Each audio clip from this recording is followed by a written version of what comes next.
கடந்த ஒரு வாரமாக ஒரு பிரச்சனை போயிட்டுருக்கு. அஜித் வந்து யோகி பாபுவை தொட விடல. இது ஒரு தீண்டாமை மாதிரியான விஷயம்னு சொல்லி. ஆனால் இப்போது யோகி பாபு வந்து அதுக்கு மறுப்பு தெரிவிச்சிருக்காரு. அஜித் அந்த மாதிரி இல்லை, is a gem of person சொல்லி எக்ஸ்பிளைனும் பண்ணியிருக்காரு. அஜித் ஏன் அப்படி பண்ணியிருக்க மாட்டாங்கன்னு ஒரு சின்ன எக்ஸாம்பிள் நான் சொல்கிறேன். சில வருஷங்களுக்கு முன்னாடி தயாரிப்பாளருக்கும் பெப்சிக்கும் இடையில ஒரு சின்ன பிரச்சனை வந்துட்டு, பெப்சின்றது கடைநிலை ஊழியர்களுக்கான சங்கம். அப்போது எல்லாருமே தயாரிப்பாளருக்காக நின்னாங்க. பெரிய நடிகராக ரஜினி, கமல், விஜய் எல்லாருமே. அந்த டைமில் அஜித் மட்டும்தான் பெப்சிக்காக நின்றுக்கிட்டு இருந்தார். கடைசி வரைக்கும் அங்கே தான் இருந்தார். ஏகப்பட்ட படங்கள் கேன்சல் ஆச்சு, ஏகப்பட்ட பிரச்சனைகள் வந்துச்சு. ஆனால் கடைசி வரைக்கும் அஜித் வெளியே வரவே இல்லை, அந்த இடத்துலையே நின்றுக்கிட்டு இருந்தார்.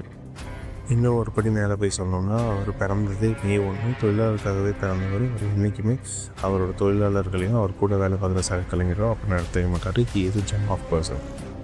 Lady super star Nayanthara. இந்த அம்மாவை லேடி சூப்பர் ஸ்டார்னு சொல்கிறத விட டாங்கின்னு சொல்லலாம். ஏன் அப்படின்னா, இந்த அம்மா வலைபேச்சில் இருக்க 3 மூத்த பத்திரிகையாளர்களை மங்கின்னு சொல்லியிருக்கு. அப்போ இந்த அம்மாவை டாங்கின்னு சொல்கிறதுல எந்த தப்பும் இல்லை. இந்த அம்மா அந்த இன்டர்வியூவில் என்ன சொல்லியிருக்குன்னா, நான் லேடி சூப்பர் ஸ்டார்னே போட வேணான்னு சொல்கிறேன், ஆனால் எல்லோரும் போடுறாங்கன்னு சொல்லுது.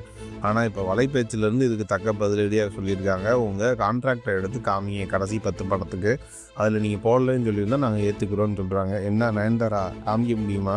3 பேரும் என்னை பற்றி காசிப் பேசியே சம்பாதிக்கிறாங்கன்னு சொல்லியிருக்காங்க. ஆமாம், சினிமா ரிப்போர்ட்டர்னால் அவங்களுக்கு ஒன் ஆஃப் த பார்ட் காசிப்ஸும் தான். சினி அப்டேட் எப்படி கொடுக்குறாங்களோ காசிப்பாக அப்படி